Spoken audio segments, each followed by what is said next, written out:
I have been challenged by those who are opposed to women in the ministry just to give one example of a woman in the New Testament that was a minister. Can I give it? Absolutely, I can give it. I'll take that challenge. Who is a woman in the ministry? Her name was Priscilla. Listen to what Paul says about her in Romans 16, verse 3. Greet Priscilla and Aquila, my co-workers in Christ Jesus. Who is she?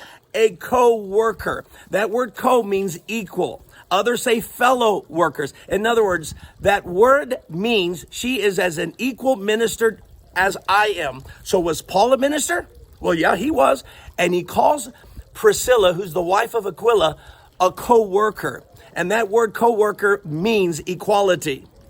You say to me, but they weren't pastors. Yes, they were. Look at verse 5. Greet also the church that meets at their house. Back in the early church, churches didn't have buildings. They met in houses. Guess what? They are co-pastors at their house. Not only are they co-workers, they're actually pastors. So you who say women can't be pastors, well, here's a good example of a woman being a pastor. In fact, their church must have been significant because Paul mentions their church in 1 Corinthians 16:19.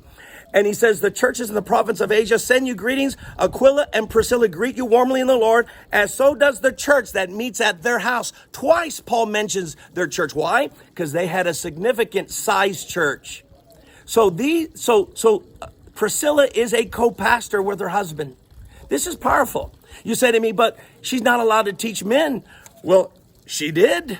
She taught men. And guess there was one significant man she taught. You find the story in Acts 18:26. It says, then Priscilla and Aquila heard Apollos.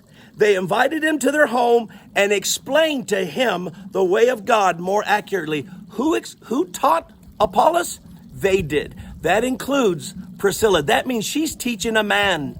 Friend, you who are opposed to women in the ministry, what are you going to do with Priscilla? And this is an important case because in the Roman world, both the Jewish Sanhedrin was opposed to women. They didn't have any women rabbis.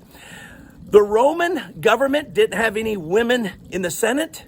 So to even have one woman in the early church that was a minister is significant. Friend, if that was the case in a male-dominated society, how much more should it be the case when more and more of our society is being open for women in the ministry? You asked for an example? I just gave you one. Priscilla was a minister of the gospel.